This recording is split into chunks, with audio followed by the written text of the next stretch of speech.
Cerca Teleeuropa sul tuo Play Store o Apple Store e scarica la nostra app.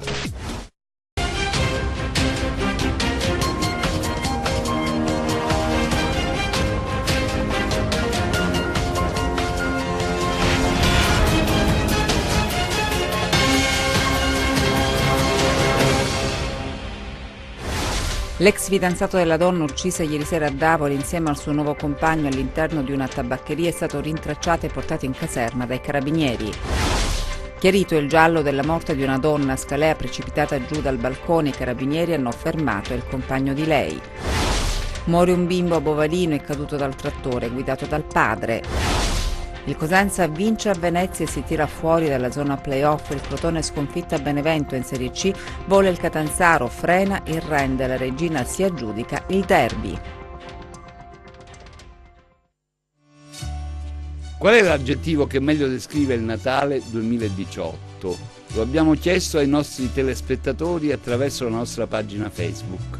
Ebbene, ciò che è emerso è un insieme di aspettative deluse, preoccupazione per il futuro, ma anche di speranza.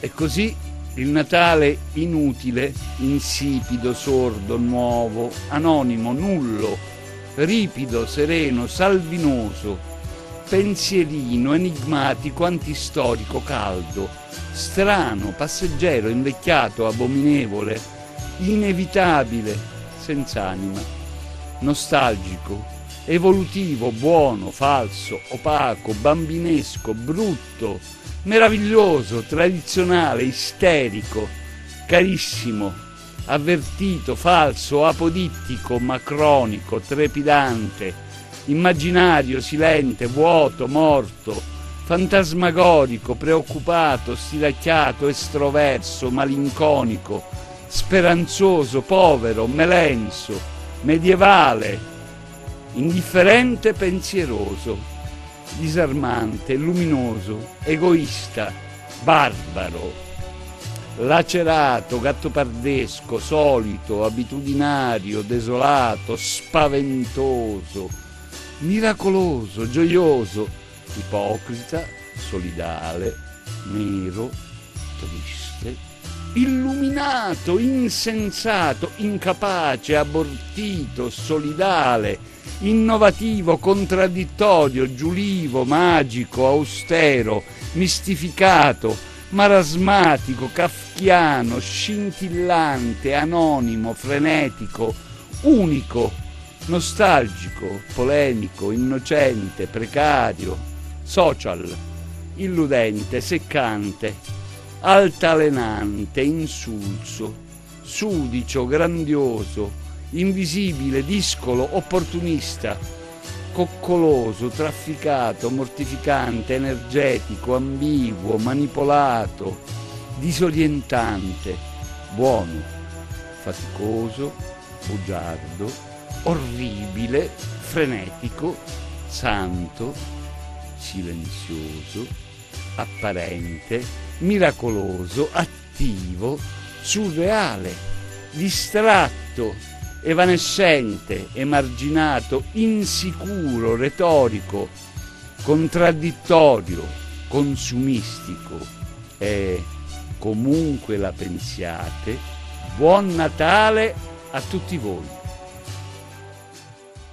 Avevamo preparato una pagina da dedicare al Natale, volevamo farvi ascoltare quella che per noi è la lettera da mettere sotto l'albero, noi come calabresi e come cittadini di una regione che vive tra mille difficoltà, ma che deve avere il cuore aperto alla speranza. Però abbiamo deciso di cassare tutto, perché prima di andare in onda è arrivata una notizia, queste sono 24 ore orribilmente macchiate dal sangue, 2 morti a Davoli, una donna morta a Scalea, insomma, dicevamo, questa notizia che è arrivata poco prima di andare in onda nel nostro telegiornale ha un po' turbato tutti quanti noi. In redazione abbiamo deciso di togliere tutto ciò che avevamo preparato, farvi vedere le pietanze della cena di Natale, gli alberi addobbati, le strade in festa. Beh, per rispetto di questo bambino di 7 anni che è morto poco fa a Bovalino. Era in compagnia del padre, il padre l'ha portato con sé per andare a caricare della legna, stavano tornando a casa lungo questa strada provinciale e il bambino cade dal trattore e muore. Ecco, vogliamo affidare la sua anima al nostro Signore ed è per questo che abbiamo ritenuto opportuno andare oltre, non raccontarvi quello che avevamo preparato, perché tutto viene dopo. Prima viene la vita, la nostra, ci stringiamo attorno ai familiari di questo bimbo di 7 anni per una morte incredibile, inspiegabile, ingiusta. È tutto, grazie. Noi andiamo avanti perché sono davvero tante le notizie di cronaca in questa vigilia di Natale. Iniziamo da Davoli, dove i carabinieri hanno rintracciato questa mattina l'ex convivente di Francesca Petrolini, la donna di 53 anni uccisa ieri insieme al suo nuovo compagno Rocco Bava di 43 anni nella tabaccheria di proprietà di lei. Si tratta di un 67enne cognato della donna. Secondo quanto si è appreso, dopo essere rimasta vedova, Francesca Petrolini aveva allacciato una relazione con il fratello del marito. L'uomo era a casa di un amico ed è stato portato in caserma proprio questa mattina per l'interrogatorio. Secondo quanto emerso appunto dalle indagini condotte dai carabinieri, quest'uomo non accettava la fine della relazione e avrebbe più volte minacciato la donna. Sentiamo.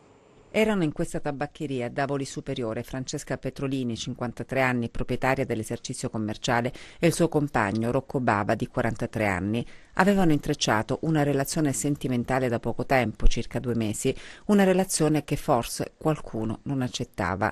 Lui era separato, senza figli, lei aveva alle spalle una storia d'amore finita.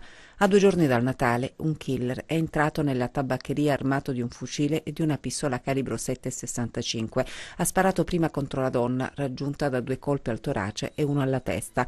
Poi ha rivolto la pistola contro l'uomo. Rocco Bava è stato ferito mortalmente all'interno della tabaccheria. Si è trascinato fuori, ma è morto prima dell'arrivo dei sanitari. L'assassino, portato a termine la sua missione di morte, si è allontanato. Sul posto sono intervenuti i carabinieri della compagnia di Soberato e del comando provinciale di Catanzaro, che in queste ore stanno interrogando parenti, amici e conoscenti delle 2 vittime. L'uomo viveva a Simbario, nel Vibonese, dove gestiva un autolavaggio. Quella sera aveva raggiunto la donna nel piccolo centro della costa ionica catanzarese. Probabilmente volevano trascorrere insieme le festività natalizie, ma qualcuno li ha uccisi a bruciapelo, senza pietà. Perché? Al vaglio degli inquirenti la vita privata dei 2. Secondo quanto si è appreso, la donna in passato sarebbe stata più volte minacciata dal suo ex, che non accettava la fine della loro relazione, minacce che la stessa aveva denunciato. L'uomo è stato rintracciato dai carabinieri a casa di un amico ed è stato portato in caserma per essere interrogato. Potrebbe trattarsi di un delitto passionale? Questa sarebbe una delle ipotesi investigative, anche se da parte degli inquirenti c'è al momento il massimo riservo. Le indagini vanno avanti per dare un nome e un volto all'assassino. E come dicevamo in apertura, questa tragica notizia: un bambino di 7 anni è morto dopo essere caduto dal trattore guidato dal padre. L'incidente è avvenuto alla periferia di Bovalino. L'uomo aveva portato il figlio con sé ed era andato a raccogliere della legna in un terreno di sua proprietà, quindi a bordo del trattore stava facendo rientro a casa quando sulla strada provinciale il piccolo è caduto ed è morto. I medici del 118 non hanno potuto fare niente per il piccolo. Gli accertamenti sono condotti al momento dai carabinieri della compagnia di Locri, coordinati dal sostituto procuratore Michele Permunian. E ancora la cronaca: non sarebbe stato un suicidio quello della donna di 36 anni trovata in nel cortile di un palazzo a Scalea. I carabinieri hanno fermato un giovane domenicano, compagno della donna. L'uomo adesso è accusato di omicidio. C'è un fermo per la morte della donna domenicana precipitata dal quarto piano di un palazzo a Scalea, centro dell'Alto Tirreno Cosentino. Si tratta di un 26enne, compagno della donna, anche lui domenicano. I carabinieri giunti sul posto avevano sin da subito escluso il suicidio o la caduta accidentale. Le indagini coordinate dal PM Maurizio De Franchis hanno infatti consentito di raccogliere gravi indizi di colpevolezza nei confronti del giovane. I due vivevano in un appartamento al terzo piano dello stabile, in una zona residenziale abitata da molti stranieri vicino alla stazione ferroviaria. Ieri mattina ad accorgersi del corpo senza vita della donna nel cortile del palazzo era stata una vicina di casa che ha subito allertato i carabinieri della compagnia di Scalea. Gli inquirenti, da una prima verifica sul luogo del ritrovamento, hanno accertato che la donna non sarebbe precipitata dal terzo piano dove abitava, ma da un piano superiore. Il compagno della donna è stato ascoltato dai carabinieri per diverse ore e questa mattina è stato emesso il provvedimento di fermo. Alla base dell'omicidio potrebbe esserci una lite al culmine della quale l'uomo avrebbe spinto giù la compagna. Il 26enne è stato portato in carcere a Paola mentre sono ancora in corso le indagini per definire tutti gli aspetti della vicenda. In fiamme un capannone adibito a deposito carta a Catanzaro. I danni sono davvero ingenti. A causa del rogo ha ceduto parte della struttura, tra l'altro è stata lambita dalle fiamme anche un'altra attività. Distrutto da un incendio nella notte un capannone adibito a deposito di materiale cartaceo a Catanzaro, ingenti danni. Una parte della copertura del tetto a causa del rogo ha ceduto. Sul posto sono intervenuti i vigili del fuoco del comando provinciale della città capoluogo e del distaccamento aeroportuale di Lamezia Terme. Presenti anche squadre e mezzi provenienti da Sellia Marina, Taverna e Girifalco. I vigili del fuoco hanno lavorato ininterrottamente per evitare il propagarsi delle fiamme che comunque hanno lambito anche un'altra area del capannone, all'interno della quale sono ospitate un'autocarrozzeria con centro revisioni e autonoleggio. Messi in sicurezza gli automezzi, in corso accertamenti per verificare la causa del rogo, anche se al momento nessuna causa viene esclusa. Lasciamo adesso quest'ampia pagina dedicata alla cronaca, parliamo della magia del presepe a Pietrafitta, tradizione e attualità nel lavoro degli amici del presepe.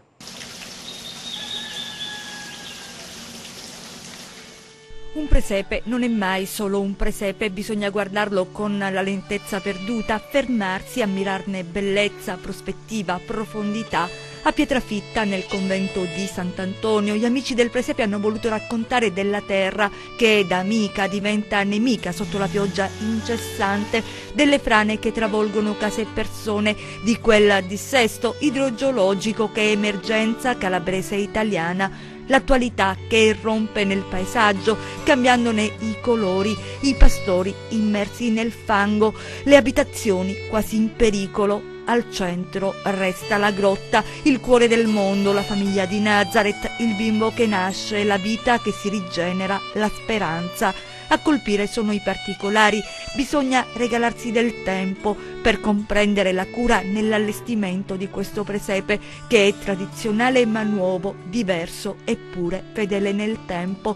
Per la 20ª edizione il convento resterà aperto ai visitatori fino al 6 gennaio dalle 15:30 alle 19. Nel silenzio della chiesa, nel piccolo borgo alle porte di Cosenza, c'è un piccolo scrigno che racchiude l'arte e per chi sa guardare con altri occhi la consapevolezza della ribellione della natura violata che chiede rispetto.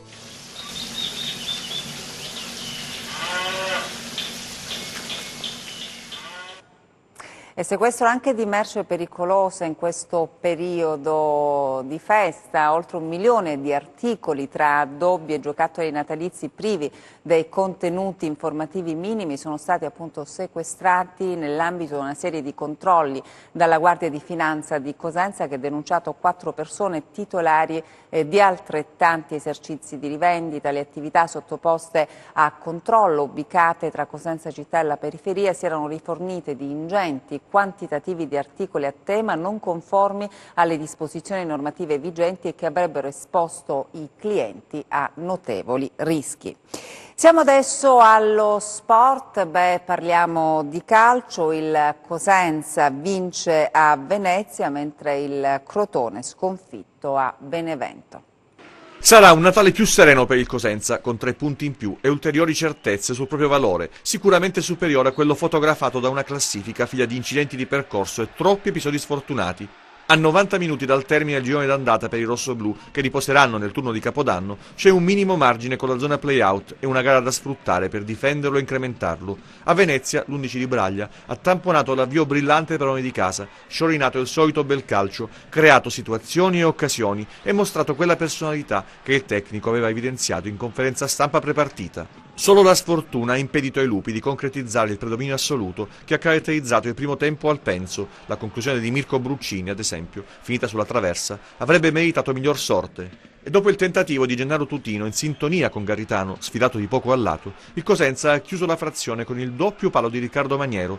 All'attaccante l'Oscar della Iella, per Walter Zenga un doppio sospiro di sollievo e un'ulteriore chance per cambiare l'assetto della sua squadra, riuscendo in parte a limitare i danni. La gara si è fatta più equilibrata, il Venezia ha alzato il baricentro, impegnando la difesa rossoblù, sempre concentrata, ma esponendosi al contropiede silano, un'arma letale. Lo spunto di Baez ha servito a Tommaso Dorazio l'assist per gol vittoria, un blitz meritatissimo per i lupi, il secondo dopo l'acuto di Crotone, una prestazione che è il miglior biglietto da visita per la sfida con la Salernitana.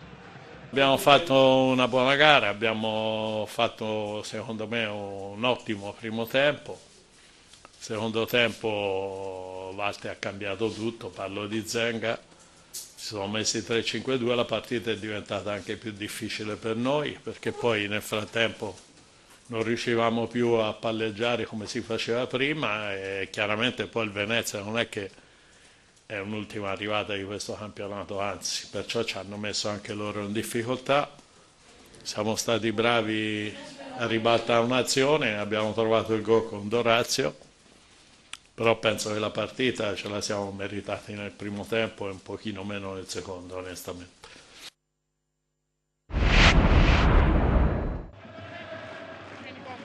Il Crotone non scaccia dalla crisi, anzi si complica ancora di più la vita perdendo punti e terreno anche a Benevento. Da Stroppa a Oddo poco è cambiato, i rossoblù si trovano invischiati in una zona di classifica ben lontana da programmi e desideri, una situazione difficile da gestire e diventata ormai cronica. I rossoblù si sono incupiti strada facendo, hanno perso certezza e autostima, tutto gira storto e basta un niente per far crollare ogni proposito di riscatto.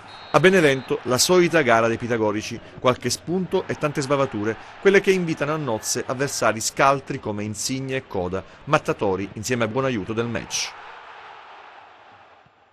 Siamo stati surclassati da una squadra che oggi aveva peso specifico nettamente superiore sia in termini di forza, di tutto, quindi meglio non commentare la partita di stasera e in questi momenti è meglio lasciarsela alle spalle e guardare avanti perché la nostra in questo momento è una situazione delicata. È ovvio che il vero Crotone non è quello di stasera, perché insomma noi abbiamo fuori giocatori estremamente importanti e che sicuramente hanno le qualità per poter cambiare anche il volto della squadra sia dal punto di vista tecnico che soprattutto mentale. E in Serie C invece vola il Catanzaro, frena il Rende, la Regina si aggiudica il derby. Con 31 punti in 16 gare, la classifica sorride al Catanzaro. La Juve Stabia è lontana, ma il ritmo dei giallorossi è soddisfacente ormai da diverso tempo. Gara quasi a senso unico con il Siracusa e vantaggio meritato siglato da Giannone, bravo a ribadire in rete di testa la respinta corta di Messina sulla conclusione della distanza di Dursi. Il raddoppio è merito di Fischnaller, che conclude nel migliore dei modi un'azione corale battendo per la seconda volta il portiere siciliano. Concede il bis l'attaccante giallorosso nella ripresa, rendendo meno utile il gol messo a segno per gli Aretusei da Tiscione. Un buon primo tempo non basta alla Vibonese per uscire indenne dal granillo. La squadra di Orlandi gioca bene e impegna i padroni di casa che devono resistere agli assalti di Bubas. Poi, dopo un breve blackout, si accende la luce per gli Amaranto che trovano il vantaggio sul calcio di rigore concesso per il contatto contestato tra Scaccabarozzi e Franchini. San Domenico trasforma dal dischetto, anche il raddoppio è opera del fantasista che ruba palla sulla tre quarti e batte ancora Mengoni. La Viterbese mette paura a Rende passando in vantaggio sul calcio di rigore concesso a inizio secondo tempo per l'intervento di Borsellini su Baldassin. Dal dischetto Pacilli porta in vantaggio gli ospiti. A ristabilire le distanze ci pensa Rossini. Gran stacco di testa sul calcio di punizione di Godano e palla in rete per l'1-1. E adesso le previsioni del tempo.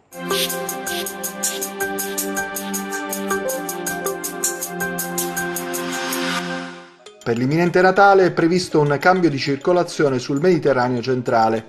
Le correnti finora occidentali, moderatamente umide e miti, verranno sostituite da un flusso di aria fredda che colpirà in pieno anche la Calabria, proprio tra il giorno di Natale e quello di Santo Stefano. Assisteremo quindi ad un sensibile calo delle temperature, specie tra il Cosentino e il Crotonese, più esposti alle correnti fredde balcaniche. Molto probabile anche una veloce imbiancata sui rilievi del Pollino e della Sila nella notte di Natale. Per oggi, vigilia di Natale, avremo della nuvolosità sui versanti tirrenici con possibili locali isolati piovaschi, che localmente potrebbero sconfinare anche nelle aree interne del Cosentino tra il pomeriggio e la serata. Sereno o poco nuvoloso su gran parte dei settori ionici durante il giorno. Dalla serata, rapido aumento della nuvolosità dal Cosentino ionico in estensione verso sud. Temperature stazionarie sul Tirreno, in ulteriore lieve aumento sui versanti ionici, a causa dei sostenuti venti occidentali di caduta dai rilievi. Per domani, Natale, la notte assisteremo al passaggio di un debole fronte freddo e instabile da nord, che apporterà locali piogge, specie sui versanti nord-orientali della regione, settore cosentino e alto crotonese. A causa del contemporaneo abbassamento delle temperature, potrebbero verificarsi nevicate tra deboli e moderate sul Pollino e sulla Sila, sopra i 1200-1300 metri. Durante la giornata assisteremo ad un rapido miglioramento, sempre a partire dal nord della regione, coadiuvato dall'intensificazione dei venti di tramontana. Temperatura in diminuzione più sensibile sui versanti ionici ed interni del Cosentino e del Crotonese. Passiamo ora al comportamento di mari e venti. Oggi venti moderati da ovest sul Tirreno con mare molto mosso. Lo Ionio risulterà mosso con venti sempre dai quadranti occidentali di intensità moderata, con rinforzi sul Golfo di Corigliano e il Golfo di Squillace. Poco mosso il settore crotonese con ventilazione debole dai quadranti meridionali. Domani venti ovunque tra moderati e forti da tramontana, con mari generalmente molto mossi ovunque. Prima di salutarci vi ricordo il nostro sito web www.meteoincalabria.it e la nostra pagina Facebook Meteo in Calabria. Ed è tutto, grazie per l'attenzione, buona vigilia e buon Natale.